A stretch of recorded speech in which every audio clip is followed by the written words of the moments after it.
My mom wanted me to be a doctor. Dad wanted me to be a lawyer. Both of those take 8 to 10 years of school over here after high school to achieve and to pursue those careers. Whereas real estate agent, it's literally one class and you have the same opportunity, really. It was a no-brainer for me. I dove in head first. It's been a real passion of mine, man, because I get to help people. I started out helping people buy and sell properties, and now I'm helping people invest in properties, and I'm also helping real estate agents become better real estate agents and, sell more properties. So for me, it's just helping people. I'm in the helping people business. Yeah, on this episode, I'm joined by Ricky all the way from Alabama, United States of America. How's it going, bro? Welcome to the Wealth and Business Podcast. I'm really, really looking forward to having this great conversation. I looked on your profile and I saw you trying to do 100 million in real estate in 2023. How did this all get started, bro? What's going on? How did you start? It's good to be here from the other side of the world, connect with you, and glad we could put this together. So the 100 million I want to buy this year is literally want to go out here and buy some really big commercial deals. Like we're this close to making an offer on a $16 million deal. We've got another one for 10 million that we're making an offer on. We've already made an offer. We're going back and forth on. So, I only need a good 6, 7, 8 or so of those deals, maybe 4 or 5 to hit the 100 million. Okay. So we're talking about 5 to 8 deals, possibly something like that. That's what we're looking at. And how it all came to be is that I've been doing this for 21 years, real estate agent, mostly, right? Really crushing that world, making a lot of commissions, taking that money and reinvesting it into real estate. Because the problem is, bro, that most real estate agents don't own any real estate. Yeah. They're out here selling real estate. And they don't even own any, and so I think that comes from a place of, treating real estate like a job. So they show up to real estate. They don't really have an investment mindset. They're just showing up, trying to do their best to make money. And a lot of people don't even think about investing, They don't save. They don't, think about long-term wealth and things like that. But real estate to me is the very best because, as you buy a property, if you flip that property, and you make 20, 30, 40,000, you're going to pay a lot of taxes. You don't really make that much money. But the worst part about that is when you sell that property, if you flipped it, you do not reap the benefits of any future appreciation. You do not get any cash flow out of that property. You can't write off any taxes on depreciation. And if you acquire debt to own the property long term, you don't reap the benefits of that property paying itself off and literally multiplying your money. It's really one of the best vehicles to build that, massive wealth and generational wealth. Not to say that I don't own stocks, right? Because I own stocks as well. But I love the real estate game. Some people say real estate is boring, numbers and I'm going to do this and that and, whatever. It excites me because I'm a numbers guy. I get excited about numbers and watching the numbers work and how can I make the numbers work. Yeah. But back to your question, I bought a lot of properties, duplexes, fourplexes, single families, condos, even little small commercial buildings that I own myself around here locally. And so lately, since I got into the coaching game and the social media game 6 years ago, I've built myself up to the point that I've learned so much about other businesses and other business models and what some of these other guys are doing to go out and raise money to buy these really big, huge deals. And it's so interesting to me. And I'm about, let's just say over a year into really digging in and learning the commercial side of the game, the bigger deal side of the game, syndication, funds, REITs, and everything else, and all the different vehicles that you can use to go out and buy these big deals. And it's like when we see a deal, if it's just, we can take some of these deals down without raising money, just me and a couple buddies. We like this one we were looking at for 16 million. It's we could take that one down ourselves. It's a medical building, 63,000 square foot in Fort Lauderdale. We can take that one down ourselves, or we can go out and raise some money.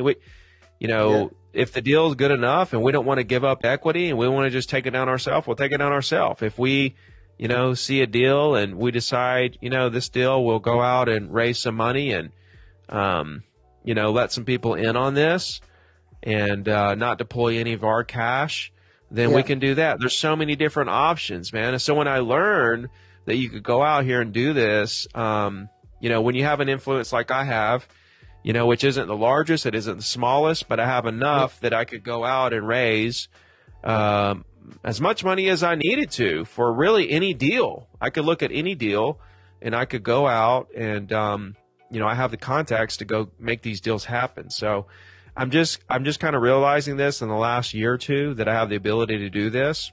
And so it's exciting. So that's where I'm at on it. And you look at 100 million, right? If we went out and say we syndicated $100 million, I wouldn't pay federal or state. I wouldn't pay any taxes for years if I went out and bought $100 million worth of real estate, with a bunch of partners. I wouldn't owe any taxes for a while. So you think about it. I mean, if I go out and I have a plan to buy 100 million, that's going to set me up where I don't pay income taxes for years. And not to mention, I'm going to own these incredible assets. I'm going to have cash flow off these incredible assets. These assets will be paying their own debt off. Then it's like, number one, where else can I get that? Number two, why aren't I all in on this? And that's why I'm all in on this. I really love the way you basically went in and just kind of very quickly go fire around, just basically talking about the entire process. But what I'm going to do very quickly, I'm going to take you one step at a time backwards. So your journey literally started as a real estate investor, as an estate agent, basically, working for sellers more, because lettings agents works more for the sellers, where they're helping the sellers get the best price in property. And then you transition from that into flipping properties. Now let's basically go back 2 steps backward before even real estate. And then we're going to come into real estate 21 years ago. Before that, what did you do? What did you do before doing property in 21 years ago? Okay, 21 years ago, I was 20 years old, and I literally went to 4 different colleges in 2 years. Before that, I roofed houses with my father my whole teenage life. So I was a concierge at a hotel. I was a head grill cook at a seafood restaurant. I served tables. I roofed houses, painted houses, framed houses, did landscaping. I delivered pizzas, worked in a Pizza Hut, cooked pizzas, and a partridge in a pear tree. I don't know what all I did, honestly. I did so many different things, because the thing is, bro, is I would work 2 jobs at a time. I always had 2 jobs, right? No matter what, I would always have 2 jobs. If I roofed houses and during the day, I was serving tables at night. When I was, I was roofing houses and doing real estate. When I went back to roofing, I was still doing real estate, still trying to do, because when I lost everything, bro, I went homeless. I was sleeping in my car, eating out of people's refrigerators. And, and that was because I flipped houses. I took on debt, flipped houses. When the market crashed, I lost everything, in so many words. And I was 23, 24. And thank God, because there were people that were 60, 70 years old, 40, 50, 60, right next to me doing the same thing, who also lost everything.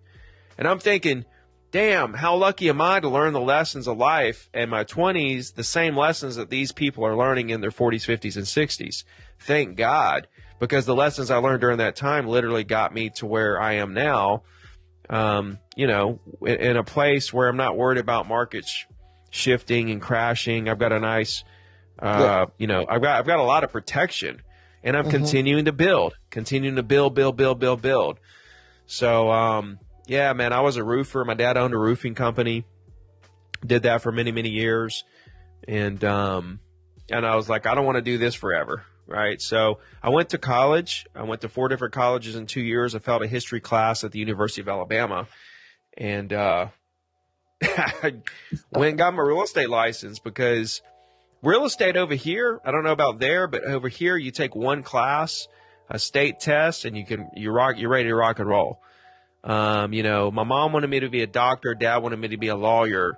Both of those take 8 to 10 years of school over here after high school to achieve and to pursue those careers. Whereas real estate agent, it's literally one class, and you have the same opportunity really in terms of, income and opportunity. So it was a no-brainer for me. I dove in head first, and, it's been a real passion of mine, man, because I get to help people. I started out helping people buy and sell properties, and, I'm still doing that. And now I'm helping people invest in properties, and I'm also helping real estate agents become better real estate agents and, sell more properties. So for me, it's just helping people. I'm in the helping people business. This episode of the Wealth and Business Podcast is brought to you by our sponsor and our partner, Adrian Benjamin. Adrian is a wealth protection advisor who helps business owners, property investors to financially protect themselves, their family, and their businesses. Adrian will make sure that if the worst was to happen to you or your family, you will be able to financially survive. For more information, to know more how Adrian can help you protect your wealth, your families from the worst when it does happen, follow the link on the show notes and you will have access to his social media, a calendar link to help book a consultation call where he can actually see where you are in your wealth protection. I always say this, right? You help one person get what they want, you have thousands get what they want, you basically get paid from that. And the more people you help become more successful, the more you actually become, wealthy for yourself as well. So the life that we live in now, I just say it all the time, figure out how to be of service to many other people, and basically you get what you want. So it's quite interesting that one of the things I really focus on here on the Wealth and Business Podcast is basically, first of all, kind of digging into the rag to riches story, if there is any, and as well as digging into the journey of the ordinary to the extraordinary. Because having interviewed the most amazing minds, from millionaires to billionaires, and to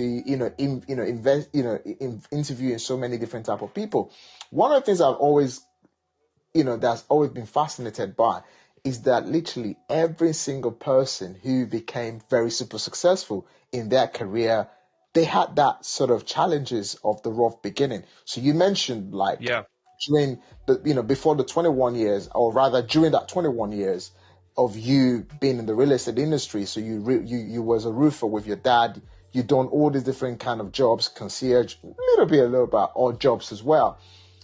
But today you are on your journey to hitting 100 million in real estate, whether that's in sales, whether that's in investments.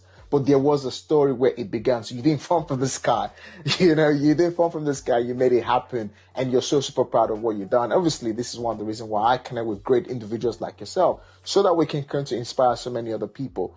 So you mentioned at some point in time you were squatting your car when the first market crashed, and literally, you lost everything. And now you've built a business where it doesn't really matter what the market is saying. Real estate is real estate. And I always say this, real estate is one across the globe. If you figure it out the correct way and you understand and you're playing, you're paying to play, or you are in the right room, or you have the right people in your network, you basically would always swim regardless. Or worst case scenario, you might just float. And that's the bit about, real estate, regardless of the volatility in the market. If you understand the real estate game, worst case scenario, you would just float and then you swim, and obviously you swim faster or whether slower, whatever you want to do. So I really love the fact that you mentioned, when the first crash happened and you basically slept in your car and you bounced back. Now, how was it and how did you bounce back out of that crash? And what did you do to get out of it? So for the sake of those who are listening, so we're talking about 100 millions here. We talk about you as well, coming from the bottom to the top now. So, but when you had that contraction, or when you had that challenge where you lost everything, how did you bounce back during the recession? Bro, when I lost everything, here's the thing, bro. Every single day I get up and work as hard as I can, right? Yeah. So from I get up, I work as hard as I can every day. So whether I'm a real estate agent, whether I've lost everything, whether I'm a roofer, whether I'm serving tables, cooking pizzas, whatever I'm doing, I'm going to get up and work all day, every day. So nothing really changed. See, this is the part that people, it's hard for them to wrap their head around. That's like when people are trying to become a full-time real estate agent and they're part-time right now, and they just really want to be a full-time real estate agent. And I'm like, okay, well, let's think about it for a second. Right now, when you go to your 9 to 5 job that you hate, you get up and you work as hard as you can all day long. You come home, you go to bed, you do it again the next day, right? They're like, yeah. I'm like, if you become a full-time real estate agent, are you going to get up, work as hard as you can all day, go home, go to bed, do it all over again? Yep. I'm like, okay, so how is your life really going to change that much day to day if you go full-time real estate agent, right? And so when you think about it like this, it's not really going to change much. And so when I lost everything and went back to roofing, I didn't think of it as like a change, right? This is just every day. I just get up, I work, and the difference is wherever I am at any given time, I'm trying to look for the next opportunity to take that next step up. Next step up, next step up, next step up. Now, if I get dropped back, if I get dropped back down to the bottom like I did when in the crash, well, now I'm starting from here. I couldn't help that I went from here to here. Okay, but what I can do is continue trying to take steps up to get up the ladder, to take up the stairs, to take it to the next level, next level, next level. So that's why we're here. When I hit, I was the number one RE/MAX agent in Alabama for a while, and I was, the top agent in my area and stuff like that. Okay, nothing changed. I woke up, I worked as hard as I can all day, went home, went to bed, did it again. But I'm always looking for the next step. And so the next step after that was to come out and start social media and try to understand that game of being a real estate coach and building a brand and building an influence so that I could go out and branch into other businesses and even other industries. And it's not going to end here. I'm going to continue raising the bar, looking for the next opportunity, the next step. And that's where the 100 million comes from. It's like, okay, let me go out here and buy 100 million. And really the goal over the next 5-10 years is to buy $1 billion, right? And then to buy 2 billion. There's a guy over here that has, 2-3 billion worth of, there's all kinds of people over here that have done it. Yeah. Grant is not got a net worth of about $8 billion combined in real estate and as well as in his coaching business. What's that? Grant Cardone. He's now got almost about $8 billion in real estate and his coaching company. So everyone can do it. Exactly. I mean, well, when you look at that, you think, okay, he's got like $3 billion under management, right, in real estate, and then he actually owns 20% of that, because the investors own 80. That's the split he has with investors.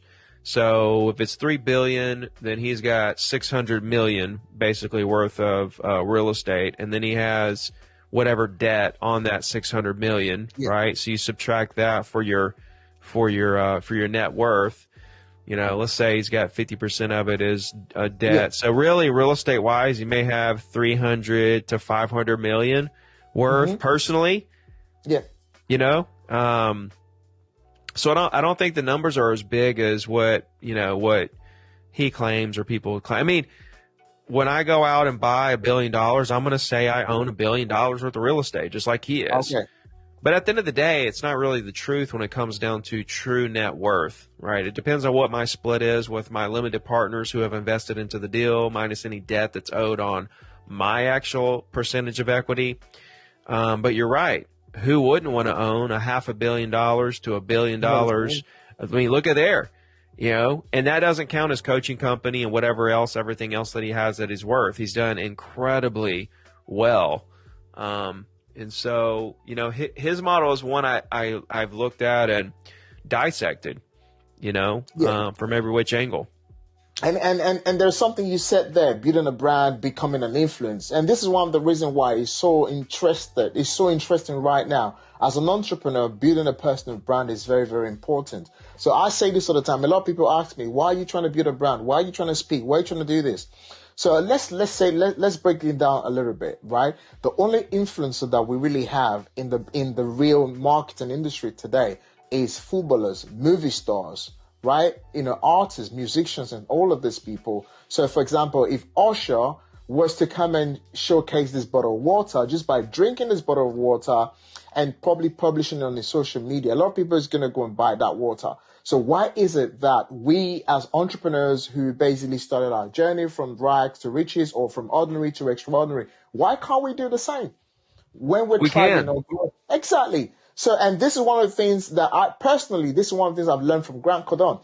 And because he's building that influence, to be honest, his influence in business is actually going to grow his real estate business if you really look at the model correctly.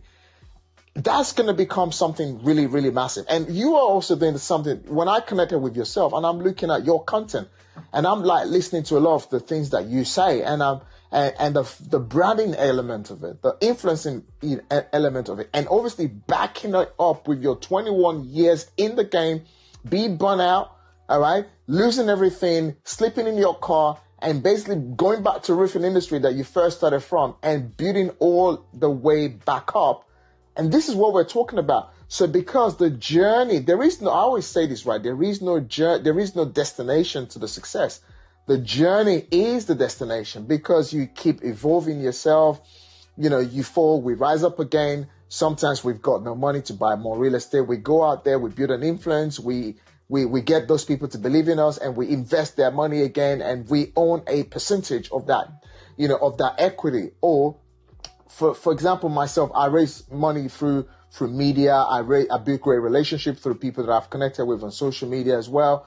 So at the moment, I'm still I'll probably want to say maybe series 1 or going to series 2 of my investment. So that would be, I'm still using sort of, the OPM, the brother, the sister, the aunties, the uncle, the friend of a friend, collaboration of through someone I met on social media to raise more money. So it's so very important. And I really love how you mentioned branding, influence. So for me to you, what would you really say, is the impact for you right now, building a brand in the real estate industry, which obviously helping you build your £100 million vision for 2023? What's what now? What's the impact of my brand? Yeah. It's everything, honestly. I mean, if you don't have the audience, the influence, the relationships built, like who are you? I mean, listen, there's plenty of people out there that raise billions of dollars that have zero followers online, right? It's not like the end all be all. These guys, there's plenty of people who are, super incredibly successful and wealthy. So understand, like, social media is one avenue of many, right? To go out here and do this. However, it's like, for example, I know a guy that raised 100 million and, he did it off Instagram and it took him, a matter of like a year or something like that, right? It was nothing crazy. Wow. And he was at a conference and talking to one of these old school, capital raising, guys. And he said it took him his whole life. He was blown away when this guy said he raised 100 million on Instagram, because he said it took him his whole life to raise 100 million. He's been trying to raise 100 million for decades. And so it's one avenue. But if you're starting, like you say, from rags to riches, and you become skillful on social, and you've learned how to build your following. I'm picking up 200 organic new followers every day on Instagram right now, and have for a while. It was at like 100 a day a couple months ago, and now it's 200 a day, 6,000 in the last 30 days. I've become very skillful on Instagram, and I post 4 to 6 times every day on Instagram, right? And that's key for the algorithms. But I've been doing it for 6 years, and I'm like, I just learned that piece right there and how important it really was just 5 months ago or so. You know, it's a journey, and these platforms are constantly changing. And so, it's like you have to treat social like it's a real job. Like until I took a step back and said, okay, I'm going to treat social media and my growth and Instagram like it's a real job instead of just posting whatever, whenever. Until I said that, I didn't really have any real, right now I feel like I'm just massively growing, just completely organic. Before, I never really felt that way, and so I see nothing but big things coming around the corner. Instagram's going to continue to grow. YouTube's going to continue to grow. All these platforms are going to do nothing but continue to grow. And if you're on there trying to, perfect your craft and get better at creating content and market yourself, and know how to close, how to monetize, how to turn those views into a business, Absolutely. So you talked about wealth creation at the beginning of this conversation as well. You said you was in the flipping market. So you was in the flipping market and then you decide to build long-term wealth. Now, let's bring the brand and let's bring the flipping houses into wealth creation. So now you're building your social media and you're growing quite organically, quite rapidly. And now that you don't really have to sell properties, rather than that, what you're making from your real estate business, what you're literally doing with that is you are now building a long-term portfolios and basically learning about the commercial market. Bringing all of this together, right? If you were to do it all again, right, where would you basically start? What would be the very first step that you were going to take? So talking about flipping houses, now talking about building wealth long term, and as well as the influence. If you were to do it all over again, what would be, for the sake of those listeners who want to do 100 million? I want to do 100 million myself. I'm currently at about 7 million, which is still far away. And one of the reasons why I'm connecting a lot with the people in the US, I've interviewed the most powerful, greatest minds in real estate so far. And you guys are not playing small at all. And I'm like, in the UK, we're very conservative. We're very risk reverse, and we're trying to play big now, but we're quite very secure.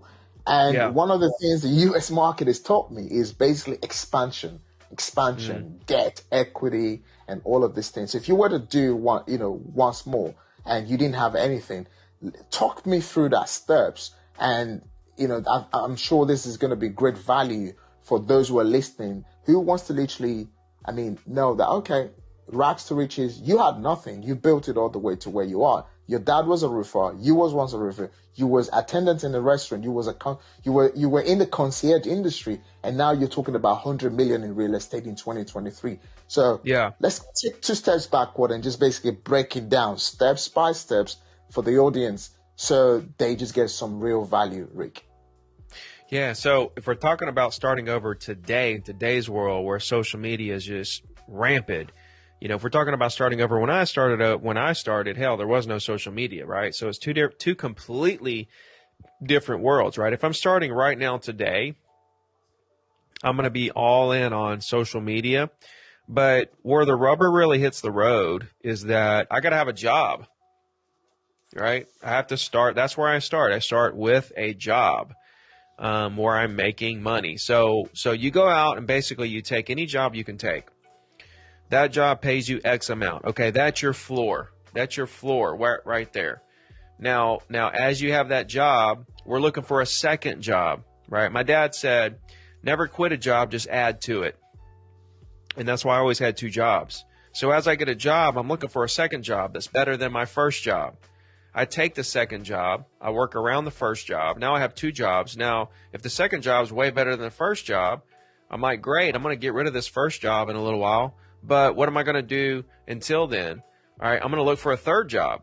As I'm looking for the third job, right, I'm trying to find out if this third job may be better than one of my other 2 jobs I have, right? If it's better than one of them I can replace, then I'm going to replace. And so I continue to stair-step my way up, right? I stair-step my way up. I start at the bottom, whether it's working at McDonald's, Starbucks, roofing houses, whatever it is, that's my baseline. and I'm gonna keep that baseline. You know, I want my bills paid to where I don't have to worry about my bills. Okay, then I can have side hustles, a second job, a third job. But as I'm looking for these other jobs, you know, like for example, if I'm trying to be a real estate investor, okay, well, honestly, you know, there's a lot of different ways you can do that. You know, a lot of people here in the U.S. are really into wholesaling, where they put a property on a contract and sell the contract to somebody before it closes. A lot of people are into flipping properties, which is quick money. Flipping properties is almost like a real estate commission. You know, wholesaling is as well. I mean, you're basically handling somebody else's property being sold, and you're making X amount of dollars over whatever they netted out of the deal. So it's kind of the same thing. You're paying taxes pretty much the same you would if it was income taxes on real estate commissions.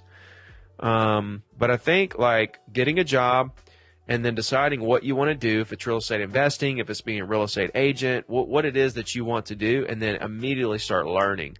Reading, you need to read every single day, listening to podcasts every single day, watching YouTube videos every single day, and really absorbing as much as you can about the industry. But not only that, but executing, taking action on something. You know, if it's to buy a rental property, you know, as you have your first job, looking for your second job that's better, looking for your third job, looking for your fourth job, right? Be saving up money to put down on your first rental property, right? Everybody should go out and buy their first rental property as soon as possible. You know, if you need to, depending on what the lending is there or whatever, if the lending is, you know, you got to put 20% down on a rental property. I mean, one thing we do here is house hacking, you know, where somebody will go out and they'll buy a fourplex, they'll live in one of the units and rent the other three out. I mean, that's genius, right? That's genius. And then what you do is you're buying that basically as a primary home, and you can do that here. Fannie Mae will still back that. The government will still back that loan if it's under 5 units, and you can get a 30-year fixed loan on a fourplex, live in one of the units for free. You're probably going to make money every month off that situation. You're managing those units, and you're learning how that rental game works. And then you continue saving money to where you can go buy another fourplex, rent the one out, the unit you were in, and go live in another unit of another fourplex for a while. Because when you're moving into it, you're going to get the lowest rate on a 30-year fixed, you know, and you could do this with duplexes and triplexes. That's really a smart, cool thing to do to build a rental portfolio when you're really young. But you should be documenting all of this on Instagram and YouTube.